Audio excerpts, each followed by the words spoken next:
Hello, hello. Good to be here and talking to everyone. Before I begin, I would like to give a shout out to all of the IMC members, and I want to say that this presentation is going to be a reflection of my own opinions, not necessarily the opinions of the IMC writ large. So the IMC has 8 members currently, I think. Uisk, I suck at pronouncing that name, sorry. Dr. Worm, Nashua, Phil, Val, who we were just hearing from, Ramana, Yoakum, and myself. So let's talk about the IMC. So RPIP 10 and 11 is where this all began. RPIP 10 is what set the standard for how management committees within Rocket Pool work, and RPIP 11 is the charter for Rocket Pool that sets what our values are and how we will operate going forward. It's kind of like the why behind every decision that the IMC makes. So this really reflects in how decisions happen, because when we're deliberating on different potential partnerships, different protocols to incentivize, the charter, this is what we go to. Like if anyone wants to make an argument, it has to be based in the charter, because that is what the PDAO entrusted to us with. So some of the most important values, this is not the exclusive list from RPIP 11, this is just some of the bigger ones. The IMC's chief mission shall be to support low slippage between ETH and rETH. So that's our number one goal. The IMC cares primarily about rETH. Rocket Pool is a liquid staking protocol, so it's kind of our job to make sure that we meet that mark, that liquid mark. The IMC should minimize costs and prioritize long-term capital efficient strategies. Now, this roughly translates to if we think a protocol is an inefficient protocol relative to our other spends, then we don't necessarily want to partner with them. There are values in the charter like expanding DeFi access, which supports some novel applications. But in terms of where we're going to be spending the bulk of our incentives, we want to be thinking long-term and capital efficient. The IMC should support the ODAO rETH ratio.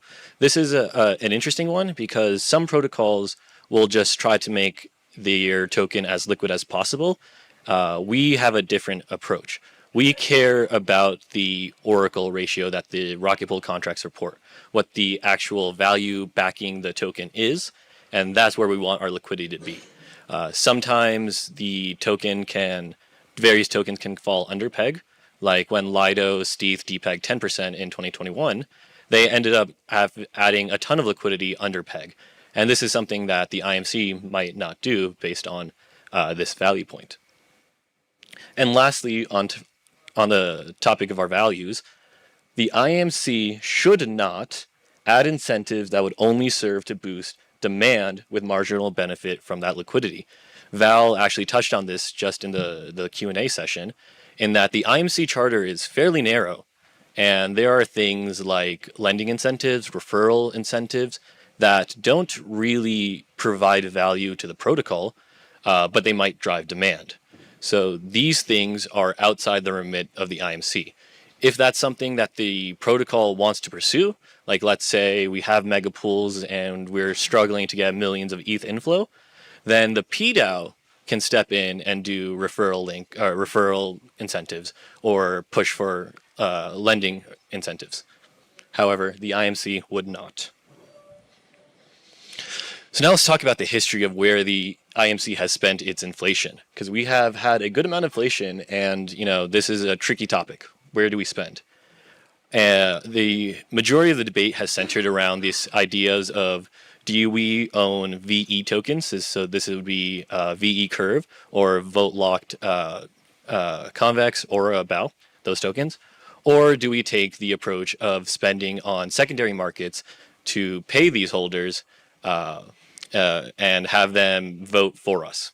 So the two options here are own these tokens, that direct liquidity, or pay people to do that for us. And the IMC's historical decision has been to pay people to do it for us. The IMC does not own any liquidity directing tokens. We don't own any Curve, we don't own any BAL, we don't own any Aura. And I think that's been a pretty good decision. So this chart shows the efficiency, roughly, that Rocket Pool has had in recent periods. On the far left column, you see the Aura, which is our number one spend. I think roughly 2/3 of our inflation goes into this pool. And even though we started like over a year ago, where efficiency was even higher, I think roughly over 2x efficiency when we started, it is still well above 1.0. So at 1.0, that means that the incentives that we're buying would have been equivalent to just like giving them RPL, the LP's RPL tokens directly. So currently, spending 1 RPL on Aura brings in $1.3 units worth of actual incentives. So it is quite efficient. There's a few things that feed into this. Balancer has a pretty cool system where fees earned by the LP actually go back into getting more votes for that pool. So it's like a recycling of fees. So yeah, this is the concept of directing versus incentivizing. When we first started liquidity incentives, it was with Tetranode, who I helped convince to give Rocket Pool's Curve Pool, Curve wrapped ETH, rETH wrapped stETH, a bunch of Curve inflation. And that gave us some good data. And the IMC then took that, and when we started to actually, spend our own money, we decided to think about incentives versus owning the tokens. And one of our major concerns with owning these types of tokens is price risk. Like, yes, let's say that you buy BAL tokens to direct BAL inflation to your LP. That is a idea that has a lot of assumptions built in. Because if the value of that BAL token you bought originally drops precipitously, then you're getting less bang for your buck than you originally thought. And it can be actually very dramatic. The Curve token and Aura BAL token, which is like their voting token directly, they're both down roughly 2/3 against ETH, 66% to 75%. RPL has had some troubles, but if we were to do it this approach instead of just spending, we would have had that efficiency loss baked in. And we would have been at a negative efficiency relative to our current approach, where we're still maintaining above a 1.0 efficiency. So yeah, as I mentioned, the early Aura incentives were actually massive. And one of the reasons that rETH was able to grow so precipitously around the Atlas era was that Rocket Pool was a first mover on Aura. So while Lido was a first mover in the Curve ecosystem, Rocket Pool, we were able to move on Aura and capture a lot of that early efficiency. So why not the Scrabble Pool 2.0? Scrabble Pool is what I was talking about just a moment ago, rETH wrapped stETH. And this was a huge pool before the Rocket Pool DAO was able to actually incentivize liquidity. But it has some risks. The Scrabble Pool is based on the Curve ecosystem, and it adds multiple outside dependencies. So when stETH collapsed in 2021, or had a depeg, rETH was directly impacted. And that showed the IMC that, like, hey, we got to be careful what pools we're incentivizing, where we could introduce exogenous risk to rETH. In terms of the Curve ecosystem, Curve actually, if you're going to Convex and trying to buy votes for a pool, is under 1.0 efficiency. It is more efficient to go to a Curve pool with RPL tokens directly than it would be to go to Convex and use their actual flywheel system, which is weird and not good. So currently, Rocket Pool is partnering with Stakewise on promoting the OS-ETH rETH pool. An issue is, while we have a lot of benefits because we're like co-sponsoring this pool, and so we have a huge efficiency boost that way, it's still a little unpleasant because we're paying under a 1.0 efficiency. And we could be doing better if it was a direct incentive. However, we maintain this pool again because it is a partnership, which gives us a net overall efficiency trade. So this was, if I recommend reading Token Bryce, he was a Go, which is the Aave stablecoin liquidity person, and he stepped down. And one of his big criticisms was the overindulgence of the Curve ecosystem for liquidity building. So yeah, I'm quite happy that the IMC is not going that way and is making sure to track efficiency and being capitally efficient. So the IMC has started to develop into a barbell approach. On one side, we heavily incentivize through Aura, and we have a very deep pool on Balancer. And on the other hand, we've been slowly building up protocol-owned liquidity within the IMC itself. So these two approaches will help us eventually scale into a situation where maybe we don't need to be spending RPL for liquidity at all. If the IMC can accumulate enough of protocol-owned liquidity, that reduces our demand to have to pay for it. So what kind of protocols, what strategies does the IMC like? Again, this is just my own opinion, not the opinion of the entire IMC. As I have mentioned numerous times, Balancer is where most of our liquidity currently resides. Balancer has this really cool thing called a metastable pool. I mentioned in our values thing that the IMC cares about the ODAO rate, not the market rate, which is very important. The Balancer metastable pool does that. So they take the Oracle DAO rETH value and they center liquidity around that. So there's a concentration of liquidity around the Oracle DAO rate rather than the market rate. This helps keep rETH closer to peg rather than deviating far away.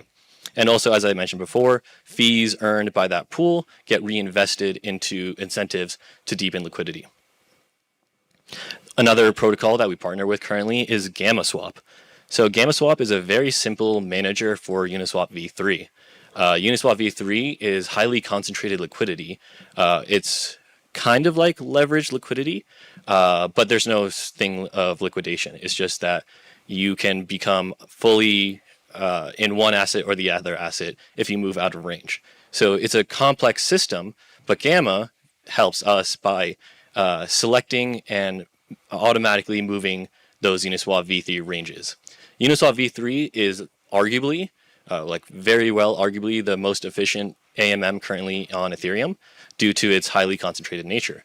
And so with rETH having a very predictable slope upwards based on the ETH earned by the protocol, we can then just slowly slide the Uniswap v3 range up with it. And this creates a very efficient system.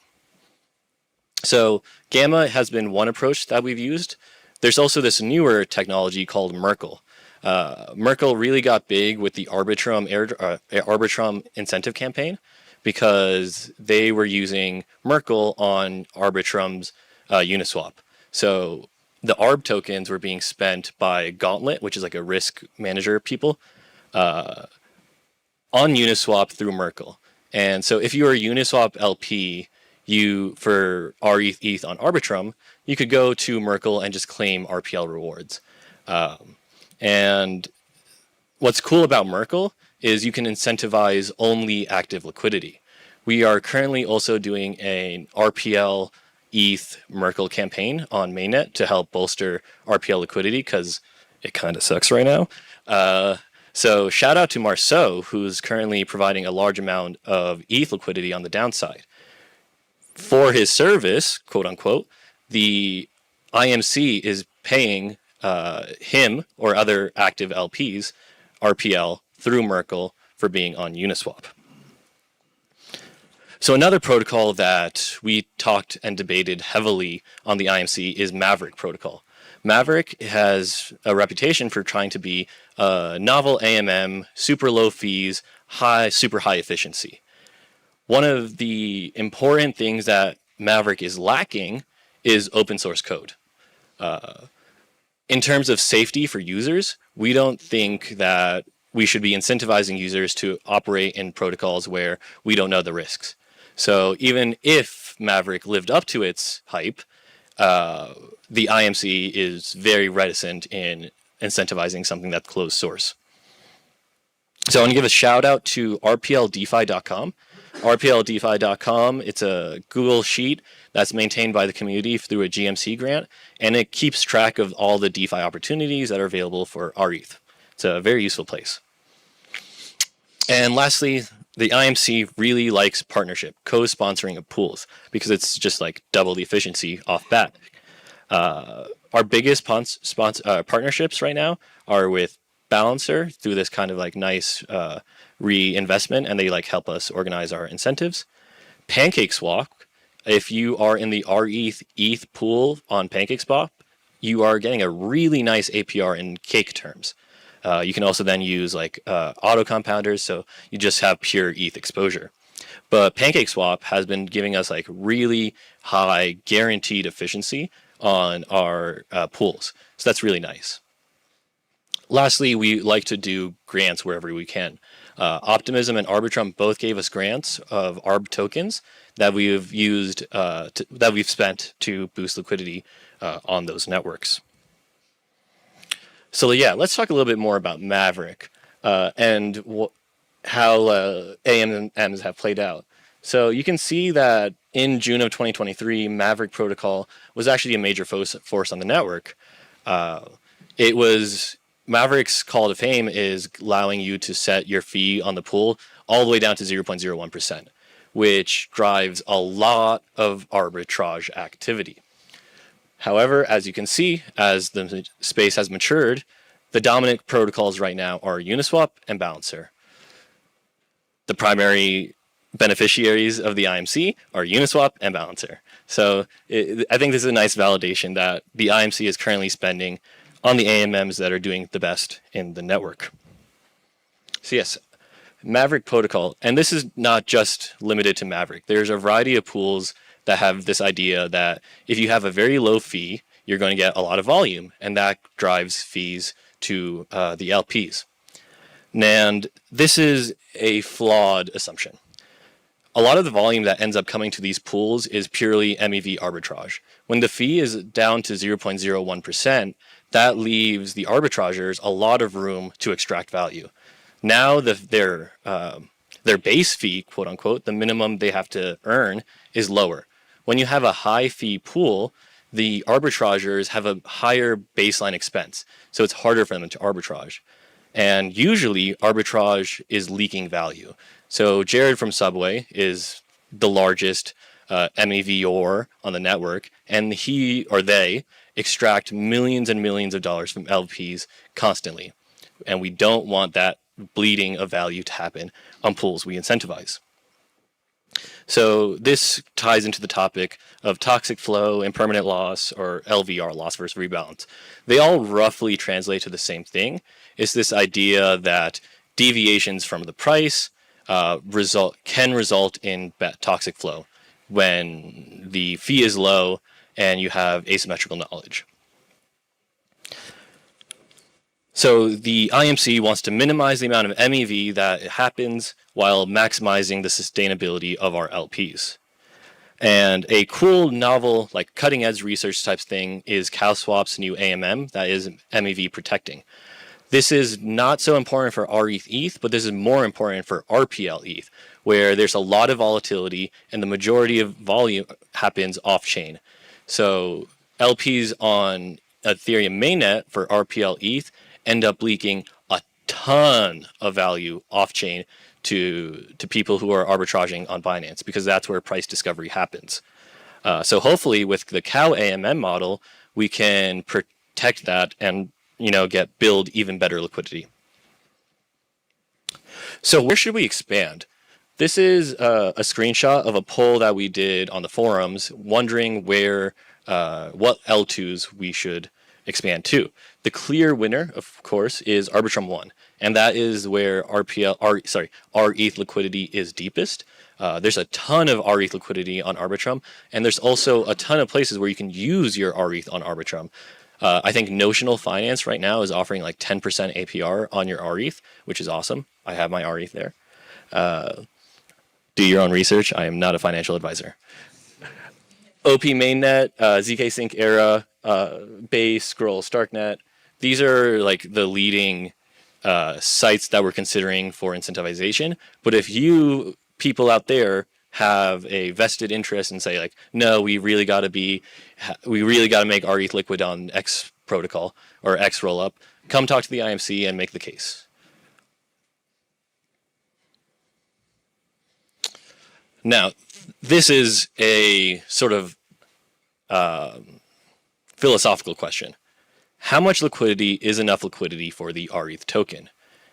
There was a time when Lido had billions of dollars in the Curve Rhapsody ETH pool.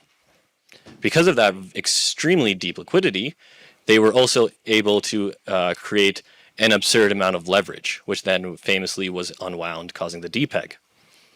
The question we have is, how much liquidity do we need to maintain suitable slippage for users, but not so much that it starts incentivizing people to think they can take on risky leverage positions? Because ultimately, we want to move to a point where the IMC is self-sustaining and that we're in like a protocol-owned liquidity state. In that world, the IMC should not be footing the bill for making lending markets safe, right? So Lido had a famous blog post at the start of like last year where they said they are not going to feel bad if Aave has another liquidation cascade. It's like, tough luck. That was on you for having bad risk management, and Lido doesn't feel the need to constantly incentivize liquidity. That's not how the IMC approaches things. We would rather not put our users into that bad position to begin with. We don't want to build up a crazy amount of leverage and then rug the security blanket. So we have to deal with this question. How much liquidity is enough for safety? And that is the end of my talk. Thank you.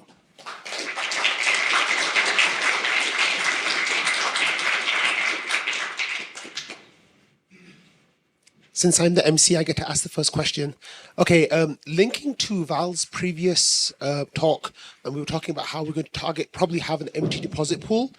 At that point, if someone wants to burn our ETH and get ETH back, the most likely will be that they'll have to go through the secondary market.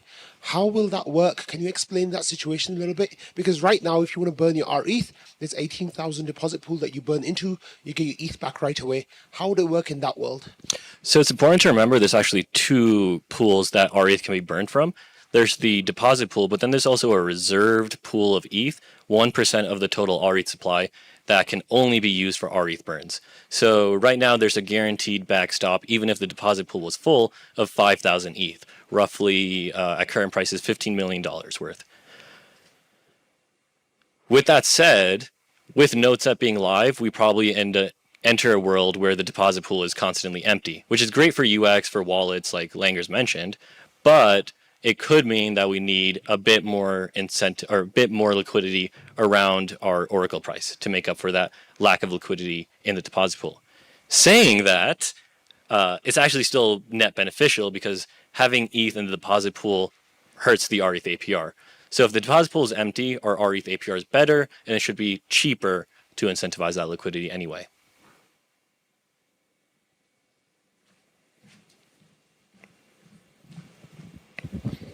Could the IMC do anything with MEV extraction to compete with like Jared and use that to help incentivize liquidity?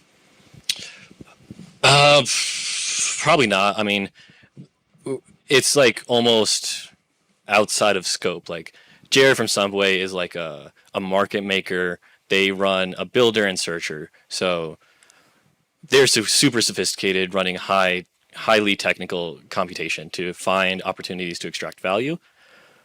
Rocket Pool's best bet is just staying on top of MEV Boost and gaining value that way. So the Ethereum Foundation wants MEV Burn. This is something I'll be talking about later on in my next talk. That would help protect rETH APR and like make things easier for the IMC. But unfortunately, no. Like that's, I think, beyond the wheelhouse of us volunteers.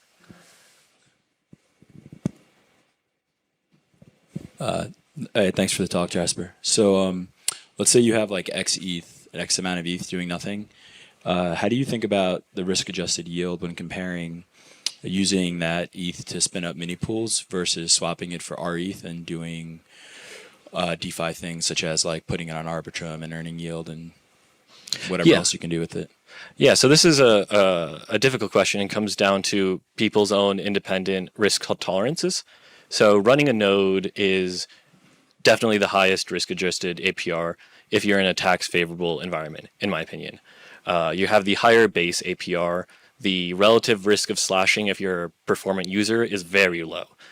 Slashings are super rare, and even when they occur, the actual damage on a single slashing event is quite small. With rETH, the potential ceiling for APR is higher, but that requires going down the risk curve and engaging with more and more protocol layers. So I consider rETH's base APR to be higher, like has a secret hidden bonus that comes from the built-in insurance, that comes from the really tail risk resilient nature of our node operator set. So when you see like a 2.9% APR, personally I see that like a 3.1. Like there's a hidden boost that we're getting relative to the rest of the field. So yeah, it comes down to your personal risk tolerances. What's the better risk-adjusted return? Thanks for the talk. Somewhat similar to the previous question, I'm a DeFi user. I've provided liquidity on GammaSwap quite a bit, and I agree with you that it's one of the most efficient ways to have actively managed V3 positions on something like GammaSwap. How would you expect me as a liquidity provider and ETH holder to compare holding just spot rETH versus an rETH, ETH, GammaSwap position? Sure. Like, so you have to, Yeah. they're basically competing with each other almost. Yeah, they definitely are. And the GammaSwap position demands a much higher APR. So while rETH has huge demand at only roughly 3% APR, GammaSwaps regularly sits around the 10 to 15% APR. And I think that's fine. That's just the nature that of a more risky protocol will require a higher APR to attract users. The caveat or the trick is that it is so efficient that even though we have to pay a higher APR, that it's still worthwhile. And also that as these protocols mature, the efficiency just grows as the required APR drops. But thank you so much for your time and your really informative presentation.